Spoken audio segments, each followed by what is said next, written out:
बोलो संत समाज की जय। बोलिए मानव धर्म की।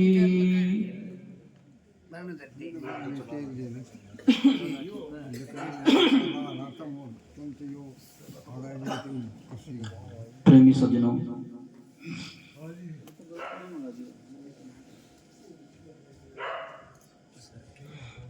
काफी समय से आप लोग संगत की तरफ से और संतों की तरफ से आप सत्संग का लाभ ले रहे हैं। इसी कड़ी में मुझे भी कुछ अपनी बात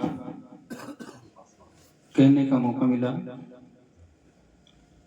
आप लोगों के समक्ष निवेदन प्रस्तुत है। कृपया शांति सादगी के साथ बैठ के सत्संग का लाभ प्राप्त करें।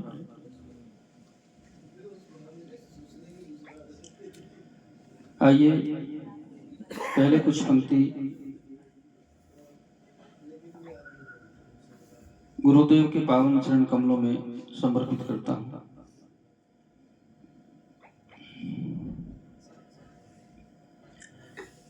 सत्य का संदेश तुम जग को दिए हो, कर सका कोई नहीं वैसा किए हो। तुम मुलहजे में न करना बात सीखी, कह दिया सच सच भले ही लगे तीखी। सत्य की रहनी तुम्हारी थी अनोखी, इसलिए तुम कह सके थे बात चोखी। तुम किसी भी पक्ष में चिपके नहीं थे, इसलिए निर्णय तुम्हारे सब सही थे। धूल भी तुम पर उड़ाए खूब गई है, पर तुम्हारी रोशनी बढ़ती नहीं है। तुम तरासे गए हीरे के तरीके, पर तुम्हारे सभी पहले उद्योत दिखे। व्यक्तित्व भी ऐसा तुम्हारा था निराला, सभी ने ही रीझ तुम पर दृष्टि डाला। निर्गुणी केवल नहीं वैष्णव विरागी, सब तुम्हारे ज्ञान धन के दाए भागी। सांप्रदायिक द्वंद्व जितने ही छटेंगे, मान्यताओं के प्रबल बंधन कटेंगे। उते ही नित निकट होंगे हम तुम्हारे, जिते दिन बीते लगोगे नित्य प्यारे। ब्रह्म सुख निर्वाण राम रहीम सारे, सत्य के पर्याय हैं निज रूप न्यारे। कस्तूरी कुंडल बसे तुमने बताया, आप में ही मस्त होना है सिखाया। जिंदगी की दौड़ तुमने मेट डाली, कर दिया विश्रांति जीवन में निराली। जन्म जन्मों की पिपासा हुई तर्पित, तेरी यादों में सुमन श्रद्धा समर्पित। तेरी यादों में सुमन श्रद्धा समर्पित।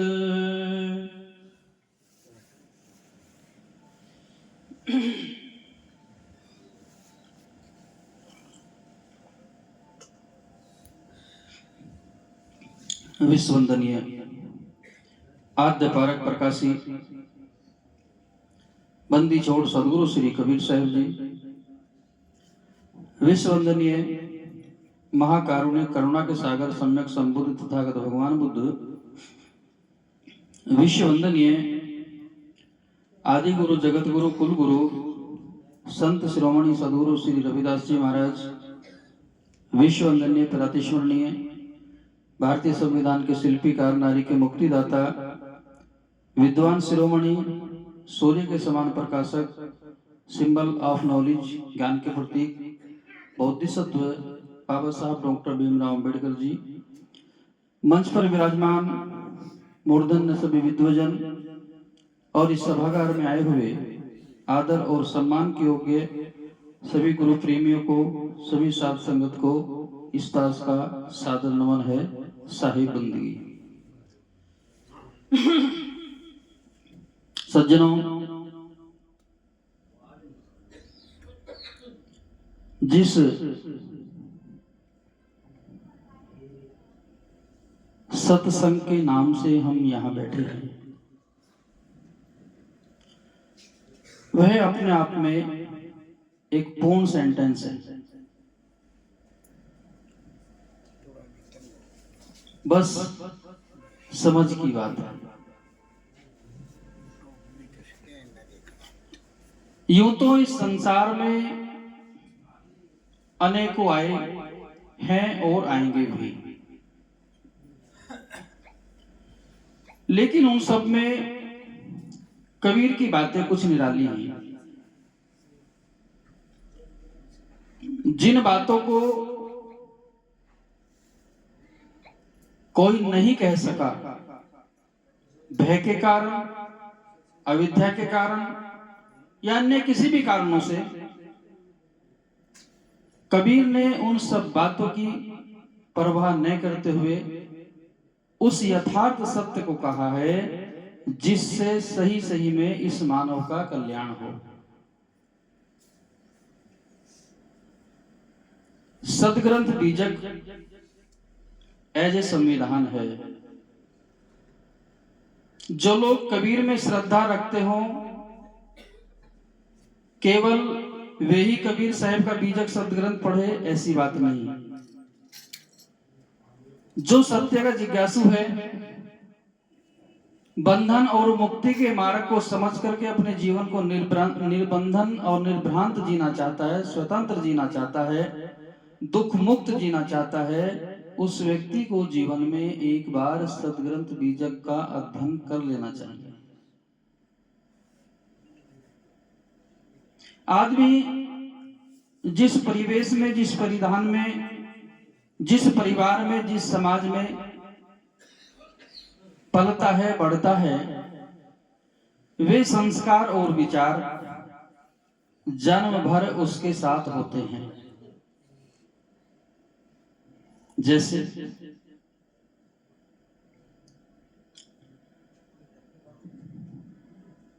जो बच्चा मान लो हरियाणा या पंजाब या यूपी प्रांत में पैदा हुआ है,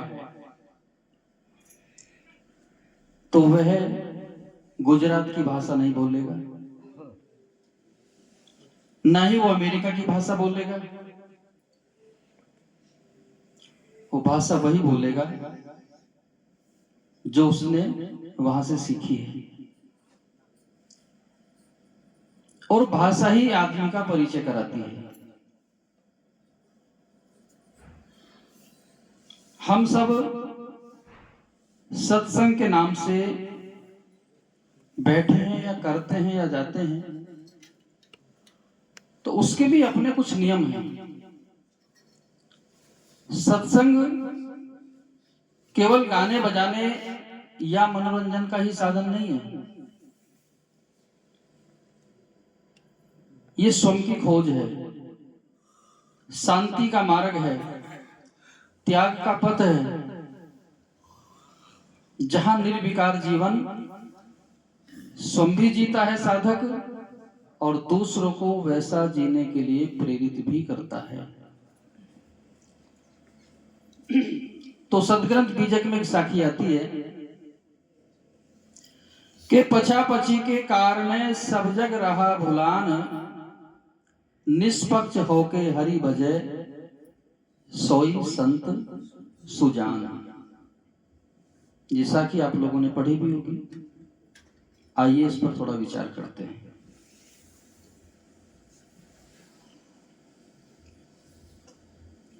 पक्ष जाति, वर्ण, धर्म, कुल, गोत्र, मत, पंथ, ग्रंथ और संप्रदाय, इनमें आदमी बंधा है और इन पक्षों में बंधा होने के कारण ही वो परम सत्य को आसानी से स्वीकार नहीं कर पाता। जिन शब्दों को हम बचपन से सुनते आए हैं उनके प्रति हमारा राग पैदा हो जाता है, उनके प्रति मोह पैदा हो जाता है, उनके प्रति कुछ लगाव पैदा हो जाता है और हम उस पर विचार नहीं कर पाते, सिर्फ स्वीकार कर लेते हैं। विचार करने में और स्वीकार करने में बहुत अंतर होता है। जिस दिन हम विचार करना शुरू करेंगे तो नीर छीर का जो निर्णय है साहिब का, वो स्पष्ट हो जाएगा। क्योंकि कर विचार विकार परिहर तरण तारण सोए, कहें कबीर भगवंत भजुनर द्वितीया और ना कोई। सदग्रंथ बीजक में 11 प्रकरण है।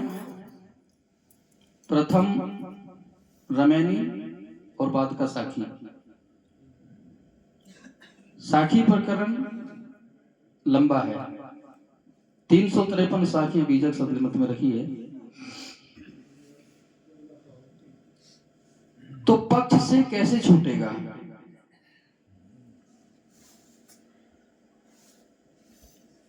पक्ष से छूटने के लिए अपने मन में जमी हुई,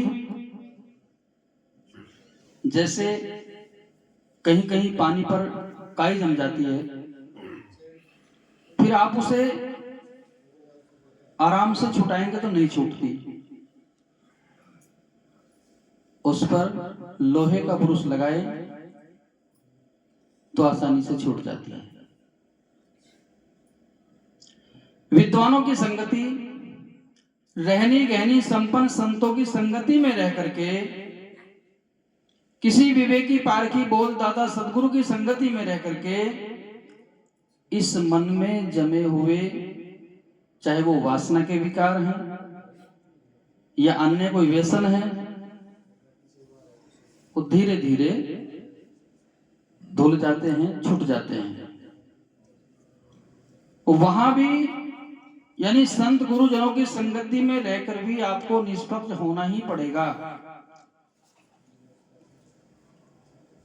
क्योंकि जो मैंने अभी बोला है, जाति, वर्ण, धर्म, कुल, गोत्र, मत, पंथ, ग्रंथ और संप्रदाय, इनका पक्ष इतना जबरदस्त होता है कि कहीं कहीं तो सत्संग में इतने विवाद हो जाते हैं कि शांत करना ही मुश्किल हो जाता है।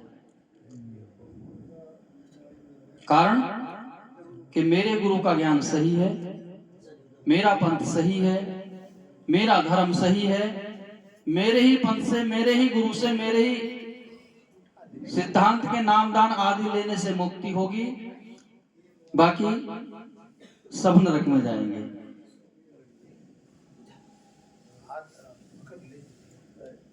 इस भ्रांति का त्याग करें। साहब ने एक जगह कहा भी है कि सब काहूगा लीजिए सांचा शब्द निहार, पक्षपात उर्से तजो कहें कबीर विचार। जैसे इस झज्जर में आने के लिए चारों दिशाओं से रास्ते हैं, आप किसी भी रास्ते से, किसी भी पथ से, किसी भी साधन से झज्जर में आ सकते हो, या दिल्ली जा सकते हो। क्या दिल्ली जाने का या झज्जर में जाने का एक ही रास्ता है या और भी रास्ते हैं? रास्ते अनेक हो सकते हैं, लेकिन जहां पहुंचना है, जहां जाना है, जिस वस्तु को प्राप्त करना है, वो एक ही होगी। और उसका इशारा सदगुरु कबीर साहब से 2000 वर्ष पहले चले आप तो भारत की इस पवित्र पावन धरा में एक नाम आता है तथागत भगवान बुद्ध, जिन्हें कुछ लोग जानते हैं, हो सकता है सभी ना जानते हैं।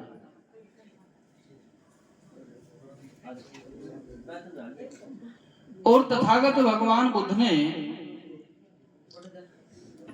एक मूल वाक्य दिया था, वह उनका अंतिम उपदेश भी था, अत्य दीपो भवे, अपना दीपक स्वयं बनो। इस एक मूल वाक्य में सदगुरु कबीर का वही सार है कि जो तू चाहे मुझको छाड़ सकल की आस, मुझ ही ऐसा होए रहो सब सुख तेरे पास।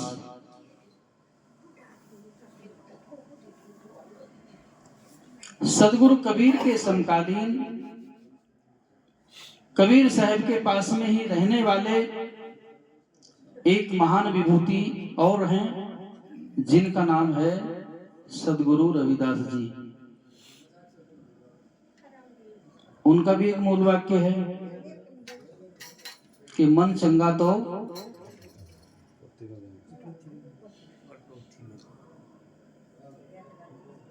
आज इस भारत में जो प्रयागराज के नाम से महाकुंभ लगा है,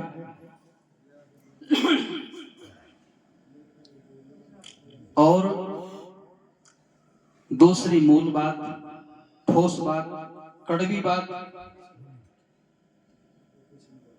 कि धर्म के नाम पर जो हम भारत के मूल निवासियों का मूर्ख बनता आ रहा है, इस मनोवादी वर्ण व्यवस्था के द्वारा, वो कब तक चलता रहेगा? ईश्वर भगवान परमात्मा देवी देवता स्वर्ग और नरक के नाम पर कब तक आप लोग मूर्ख बनते रहोगे? कब तक अपना शोषण कराते रहोगे? इन बातों पर भी विचार करना चाहिए।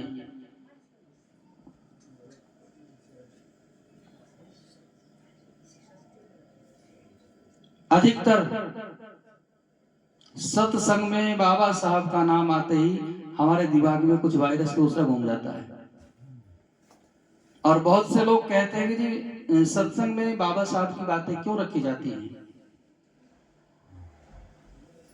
तो उसका कारण है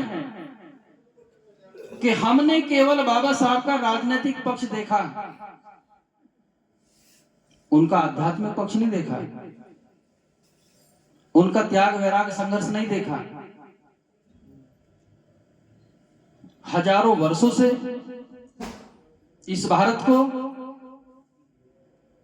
इस भारत के लोगों को जाति वर्ण धर्म संप्रदायों में किसने बांटा?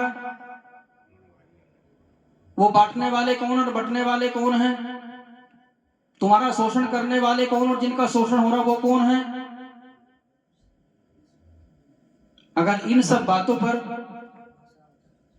तथागत भगवान बुद्ध प्रथम हैं इस भारत के, जिन्होंने कदम बढ़ाया। एक राजघराने में पैदा होकर, बुद्ध को शाक्य मुनि भी कहते हैं, शाक्य कुल था उनका, और उनकी माता जो थी महामाया देवी, वो कोलीय वंश की थी। और कबीर साहब कोली थे कि नहीं थे? कोई भी संत, कोई भी महापुरुष, कोई भी विद्वान किसी ना किसी कुल में, किसी ना किसी घराने में जन्म लेता है, पैदा होता है, लेकिन परम सत्य को जानने के लिए, सत्य का संदेश देने के लिए उन्होंने अपने आप को उस चीज में बांध कर नहीं रखा। चाहे वो रविदास जी हो, चाहे कबीर हो, या बुद्ध हो, या अन्य कोई भी है, बहुत नाम है। एक साखी और आती है साहेब की कि कबीर वे नर पीर हैं जो जाने पर पीर, जो पर पीर न जाने वे काफिर वे पीर। पीर महान श्रेष्ठ गुरु शास्त्रा पैगंबर रहबर वो होता है जो दूसरों की पीड़ा को समझ करके उनको दूर करने का प्रयास करता हो।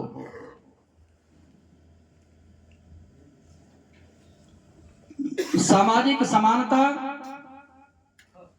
एक मानव को मानवता के दायरे में लाने के लिए जीवन क्या होता है उसको ये बताने के लिए कि तुम भी मनुष्य हो। सदगुरु कबीर और गुरु रविदास जी का संघर्ष है और इन महापुरुषों के जो उपदेश हैं वो सार्वभौमिक हैं, सभी के हित और कल्याण के लिए हैं, वो किसी व्यक्ति विशेष के लिए नहीं। ये सूत्र आपको याद होगा कि आदमी जन्म से नहीं कर्म से महान होता है। इसको प्रकट करती है साखी के रविदास जन्म के कारण होतने को वो नीच नर को नीच कर देते ओछे कर्म की कीच। चाहे ग्रस्त हो या संत हो, जब तक हमारा व्यवहारिक जीवन, हमारा व्यवहारिक पक्ष ऐसा नहीं होगा कि दूसरों को हमसे मिलकर के कुछ सुखद एहसास हो, कुछ उसको संतुष्टि हो, उसको कुछ आनंद की अनुभूति हो, तो फिर हम कौन से ज्ञान के पथ पर चल रहे हैं।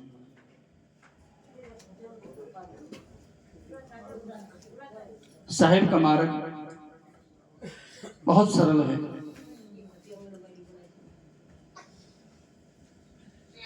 जहां साहब ने अपनी बात हथौड़े की चोट के बराबर कही है, वहां उन्होंने मोम की तरह कोमल होकर के भी कहा। बाप दादा भाई बाप के लेके चरणन होई है बंदा, अब की पुरिया जो निलवारे सोजन सदा आनंदा। साहब तो ये कहते कि मैं तुम्हारे पैर भी पकड़ने को तैयार हूं अगर आप सत्य को जानना समझना चाहते हो तो। हाथ कटोरा खोआ भरा मग जोवत दिन जाए, कबीर उतरा चित से छाछ दियो न जाए। साहब कहते कि मैं हाथ में खोवे का कटोरा लेके खड़ा हूं। यथार्थ निर्णय, यथार्थ बोध, स्वयं की खोज, स्वयं की चेतना को जगाना, पावन प्रज्ञा को जगाना, अपने स्वरूप को जानना। लेकिन कोई बिरला आए तो सही इस पथ पर चल करके जिसे मैं ये खोए का कटोरा खिलाऊं। ये यथार्थ निर्णय कि इस संसार में सब कुछ जानने और मानने वाला, सबकी कल्पना करने वाला ये मनुष्य जीव, चेतन जीव, ये सत्य है। और जो इसने प्रकृति के कार्यों को देख करके कल्पना करी है, वो इसकी कल्पना मिथ्या है। कल्पना करने वाला सत्य है। इसलिए साहब ने कहा था, तेरा साहिब है घट भीतर बाहर नैना क्यों खोले। कि जो सबके जानने मानने वाला, जो चैतन्य है, जो चेतन जीव है, जो शाश्वत है, अजर अमर अखंड विनाशी, वो तू है।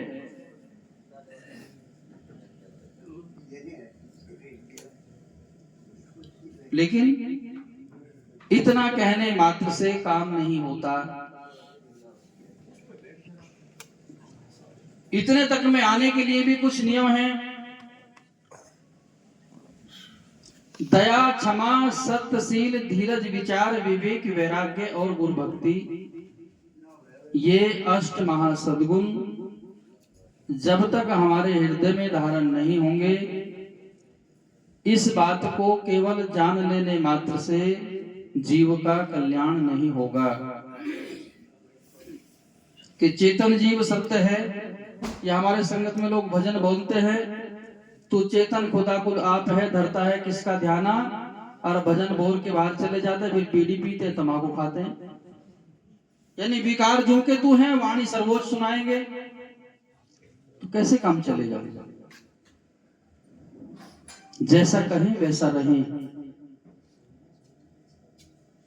तो सज्जनों, जो लोग गुरुमुखी हैं, जिन्होंने अपने गुरु से कुछ सूत्र ले रखा है, जिसे आप लोग नामदान की दीक्षा कहते हो,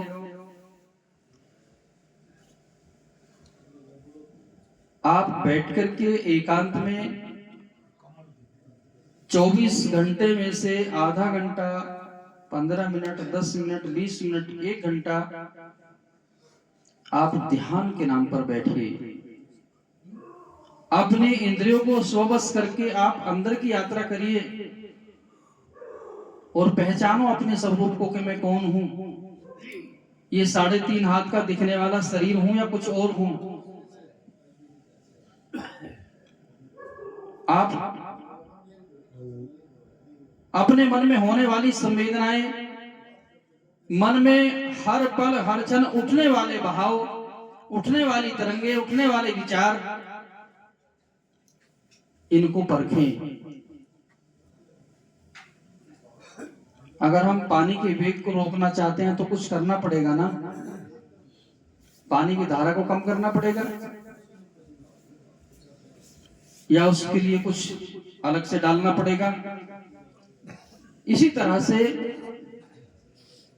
हर व्यक्ति के पास में अपना मन है और उसका मन कैसा है उसके स्वयं के अलावा उससे ज्यादा दूसरा कोई नहीं जान सकता। एक साखी और आती है साहिब की कि कबीर मन निर्मल भया जैसे गंगा नीर, और पाछे पाछे हरि फिरे कहत कबीर कबीर। यूं तो बीजक में 4 मुखवाणी है, लेकिन कबीर का एक अर्थ ज्ञान भी होता है, ज्ञान रूप में। हरि शब्द आया है बीजक में, उसके 2 अर्थ हैं। एक तो हरि वेदांत में विष्णु के लिए बोला गया, और एक हरि का अर्थ है ज्ञानी जन, विद्वजन। आज किसी को हरिजन कह दो तो एक्ट लग जाएगी। कबीर के समय में ये हरिजन शब्द विद्वानों के लिए बोला गया था। हरिजन हंस दशा लिए डोले। जो ज्ञानी लोग होते हैं, साधना के पथ पर चलने वाले साधक होते हैं, वो हंस दशा में विचरण करते हैं। अभी हमारे एक सज्जन ने साखी बोली थी कि सकलो दुर्मति दूर करो, अच्छा जन्म बनाओ, काग गवन गति छोड़ के हंस गुण चले आओ। गुरु मेहर करे तो कागा से हंस बना दें। हम जिन वाणियों को बोल रहे हैं उन पर थोड़ा थोड़ा विचार करें। ये सत्य है कि गुरु अपने जैसा बना लेता है, लेकिन बनने वाला भी हो तभी तो। अध्यापक उसी को पढ़ाता है जो बच्चा पढ़ना चाहता है, और जो पढ़ाने के बाद भी नहीं पढ़ना चाहता तो मास्टर बस्ता हाथ में देके नो कहते भाई तू अपने घर जा, तेरे बस की पढ़ना ना। तो गुरु तो काग से हंस बनाते हैं,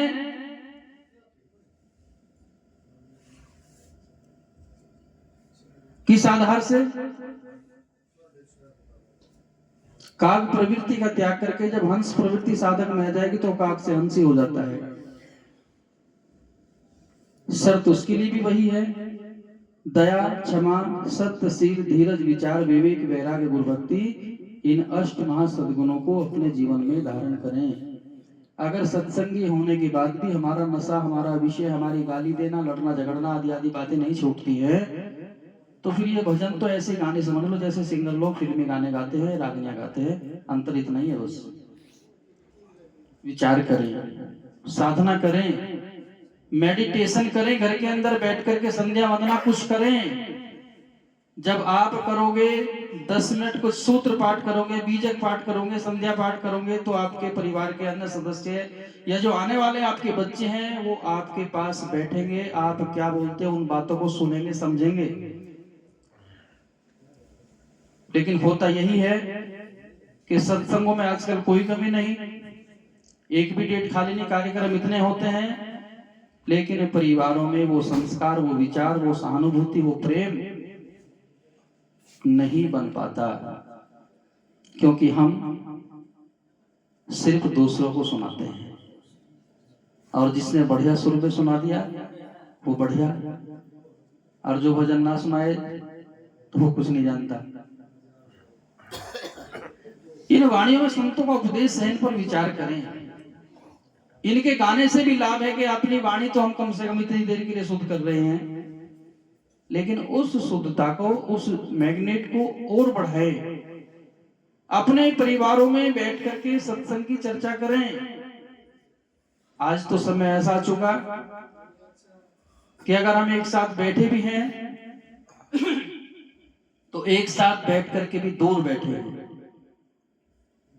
घर में अगर 4 सदस्य हैं, हालांकि मैं इसका पूर्ण विरोध नहीं करता, जो मोबाइल है आज के समय का, आपका जो मास्टर है, ट्रेनर है मोबाइल, पर इसने कुछ दूरियां जरूर बढ़ा दी हैं इंसान के बीच में। एक नियम और बना लो कि घर में जब तक रहो कम से कम 1 घंटे को मोबाइल को लग रख दो और परिवार में बैठ करके परिवार में अपने होने का एहसास कराओ कि मैं यहां मौजूद हूं।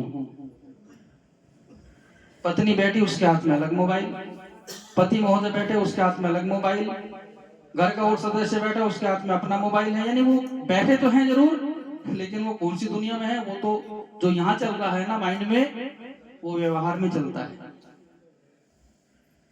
इसलिए सज्जनों, हम अपने व्यवहारिक जीवन में गुरुमुखी होने के नाते कुछ परिवर्तन करें। बहुत कम लोग ऐसे हैं जिन परिवारों में नित्य संध्या वंदना होती हो, आरती होती हो या कोई पाठ होता हो, नहीं तो टाइम नहीं है। बोलिए सदगुरुदेव की